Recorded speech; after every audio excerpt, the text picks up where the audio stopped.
Pinasok na ng lahar flow ang ilang barangay sa bayan ng La Castellana matapos ang panakanakang ulan na nararanasan sa lugar. May live update tayo sa linya ng telepono ng ating kasamang si Jessie Atienza. Jessie, kumusta ang sitwasyon dyan ngayon?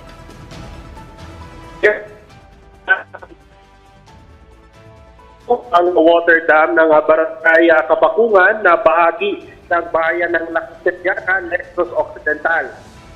Ayon nga sa mga residente at taga-barangay, ay kahapon napansin nila ang paunti-unting pagdaloy ng tubig na kulay abo.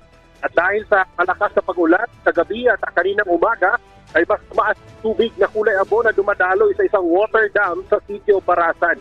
Kaya naman, pansamantala munang isinara sa barangay Kabakungan ang water dam na siyang nagsusublay ng tubig sa kanilang mga palayan sa barangay. Bagamat meron pa silang ibang water source para sa kanilang palayan, aminado ang barangay na hindi ito sapat. Kaya naman nakadepende rin sa tubig ulan ang ekta-ektaryang palayan sa barangay Kabakungan. Agad na itong ipinagbigay alam ng mga taga-barangay sa LGU ng La Castellana ang sitwasyon. At sa ngayon ay pinagbabawal din muna sa mga residente ang paglapit sa water dam para maiwasan ang paglanghap ng asupre.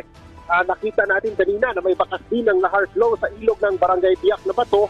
Nasako pa rin ang bayan ng La Castellana pero walang katao-tao doon ngayon dahil napapaloob ang barangay 6 km extended danger zone.